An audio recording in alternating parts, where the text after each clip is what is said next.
Hello, everyone. This is Tom Fox. I would like to welcome you to the Sunday Book Review.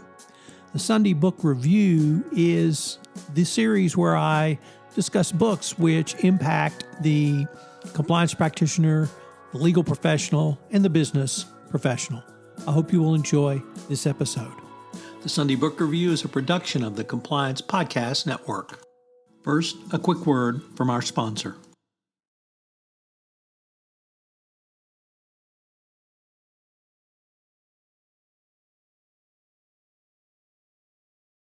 The Sunday Book Review for November 27, 2022, the Books on Whistleblowers edition.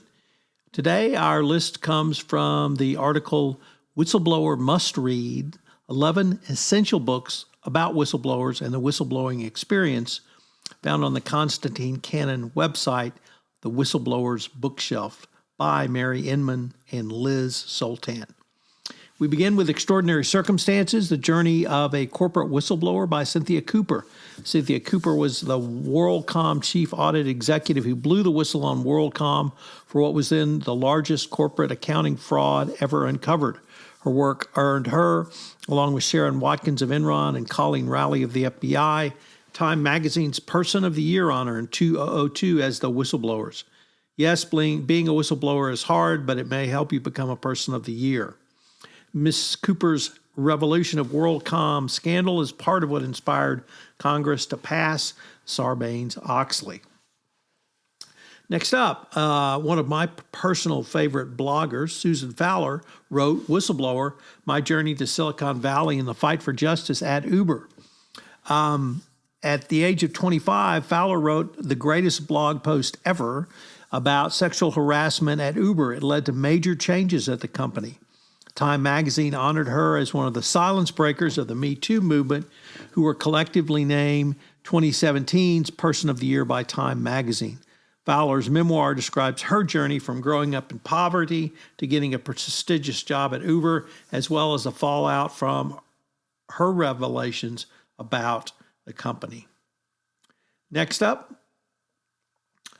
Undercover, How I Went from Company Man to FBI Spy by John Schilling. This case involved Schilling, an accountant at a healthcare company who blew the whistle on a huge Medicare fraud scheme. His whistleblowing led to the government recovery of nearly $1.7 billion. He became a federal informant, wore a wire to assist in the undercover investigation of the healthcare giant Columbia HCA. Beyond the cloak and dagger nature of the story, the book is also a sobering account of the personal hardships Schilling faced over the years the case lasted. And our final story is Exposure by Michael Woodford. Exposure is Woodford's memoir of exposing fraud at the Japanese medical device company Olympus. British-born Woodford became the first president of Olympus that was not a Japanese, a native, national, I should say, in 2011 after working for the company for over 30 years. It didn't take him long to realize Olympus had been hiding over $1 billion in losses and shady transactions, including some deals linked to organized crime in Japan. He was pushed out of the company and worked with British investigators to bring the fraud to light. As Woodford said, I walked into a John Grisham novel. These and other great books on the list are books you could check out about whistleblowers and their experiences. We've linked to the article in the show notes, so check it all out. The Compliance Podcast Network was recently honored with some communicator awards for podcasts I know you'll want to check out. Are you interested in Lyme disease? Well, check out Understanding Lyme Disease. And check out the Hill Country Podcast, where I look at the people, places, and things of the Texas Hill Country.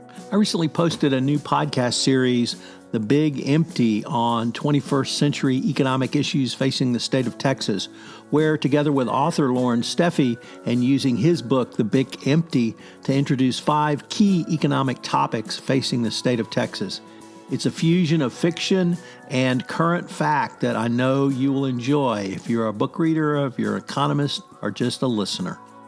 And we actually have one more, which is the board's role in compliance, where I'm joined by my colleague Jonathan Mark, partner at Baker Tilly, where we look at the role of the board of directors in compliance, starting with the Caremark doctrine and carrying that forward, and answer questions on how a board can fulfill its obligations under a best practices compliance program. The Sunday Book Review is a production of the Compliance Podcast Network.